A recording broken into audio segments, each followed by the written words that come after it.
There's a woman I know who lives in a house worth $4 million. She drives a 10-year-old Honda. Last month, she clipped a coupon for yogurt. Her net worth is $52 million. Now picture her neighbor.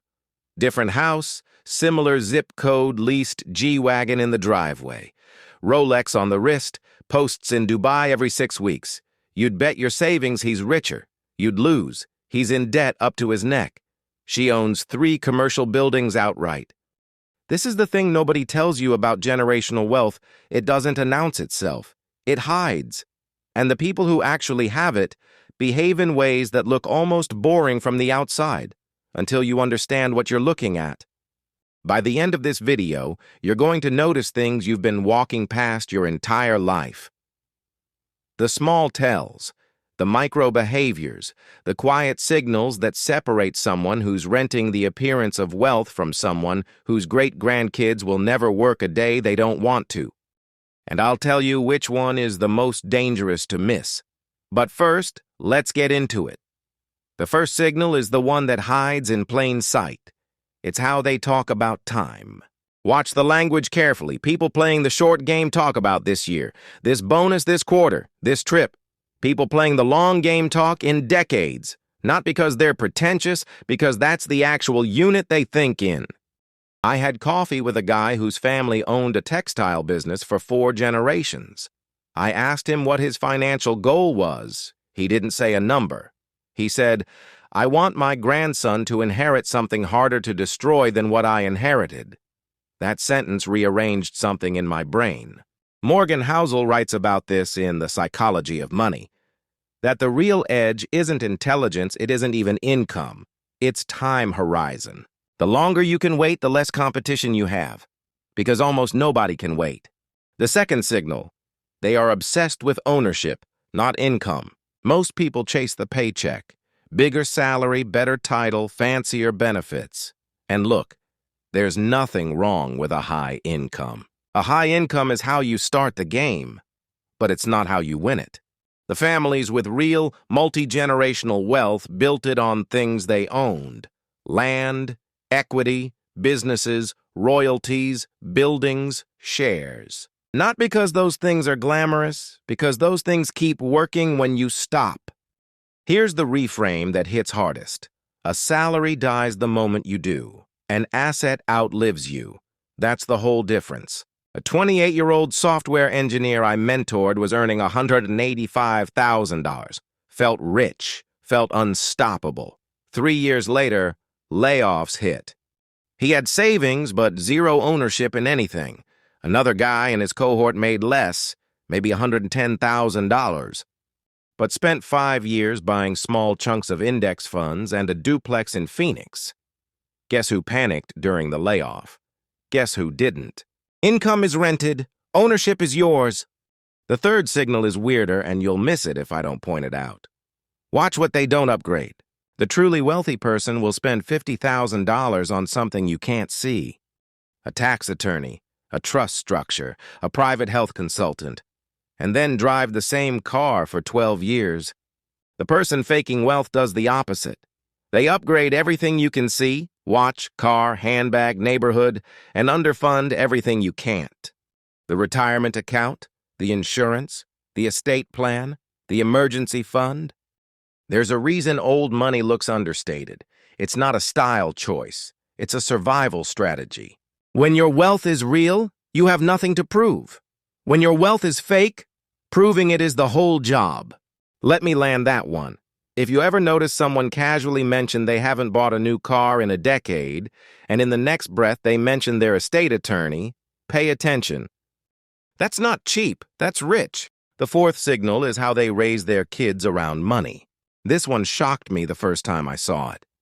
A family friend, net worth somewhere north of $30 million, made his teenage daughter work a summer job at a grocery store. She was bagging groceries for $8 an hour, while her dad was closing real estate deals worth more than the entire store made in a year. I asked him why. He said, if she never feels what $1 costs, she'll never understand what $1 million protects. Read that twice. Families that keep wealth across generations almost never hand their kids a soft landing. They hand them context. They teach them what things cost. They make them earn small money before trusting them with big money. Because the fastest way to destroy generational wealth is to hand it to someone who's never respected it. Thomas Stanley's research in The Millionaire Next Door found something brutal. The adult children of wealthy parents who received regular cash gifts accumulated less wealth than peers who got nothing. Not a little less, dramatically less, because comfort kills the muscle that built the wealth in the first place. Fifth signal, and this one is quiet, almost invisible. They have a disturbing tolerance for being bored with their money. I mean this literally. They'll hold a boring index fund for 20 years and not touch it. They'll own the same business for decades.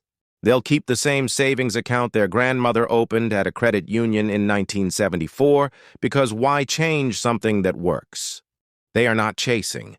They are not flipping. They are not trading crypto at 3 a.m. They are not trying to double their money in 6 months. Because they understand something most people refuse to accept, excitement and wealth are usually inversely correlated. If your money strategy feels thrilling, you're probably losing. The wealthiest person in my extended family has owned the same 3 things for 30 years. Boring, unbothered, worth more than everyone else combined. Now here's where I owe you an answer on something. I told you there was one signal that's more dangerous to miss than the rest. We're getting there. Signal 6. They collect relationships the way other people collect things. Walk into the home of someone with old money, you might not see a single Rolex, but you'll see a wall of photographs, weddings, graduations, business partners from 30 years ago, people they went to school with, people who went to school with their father. Networks are the infrastructure of generational wealth. The deal that changes your family's life for a century almost never comes from a stranger. It comes from someone's cousin, someone's old roommate, someone's business partner from a different era. Poor networks trade favors. Rich networks trade information. And information, 6 months before the public gets it, is the single most valuable asset on Earth. 7th signal. They read things other people don't read. Not self-help books, not motivation content. I mean annual reports, property records, tax code updates, zoning meeting minutes in their own city. This sounds insane until you watch it pay off. I know a man who reads his city's zoning board meeting notes every single month. Takes him 20 minutes. 8 years ago, he noticed a proposed rezoning in a neighborhood nobody was talking about. He bought 2 small commercial lots for almost nothing. That neighborhood is now one of the most expensive in the state. 20 minutes a month, multi-generational outcome. The 8th signal might make you uncomfortable. They have a strange, almost unsettling calm during financial chaos. 2008 happened. 2020 happened. 2022 happened.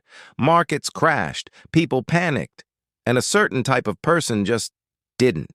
They didn't sell. They didn't freak out. Some of them were buying while everyone else was selling. Not because they're braver, because they're prepared. They have cash reserves. They have time horizon. They have no emotional attachment to short-term price.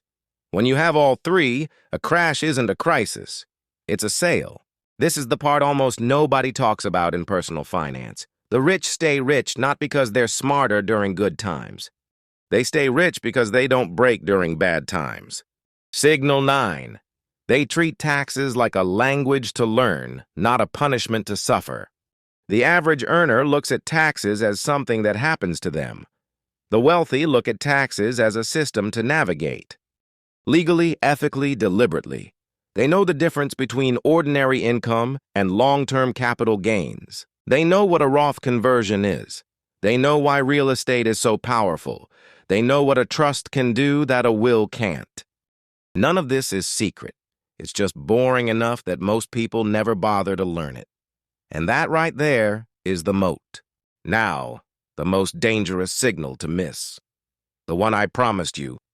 Signal 10.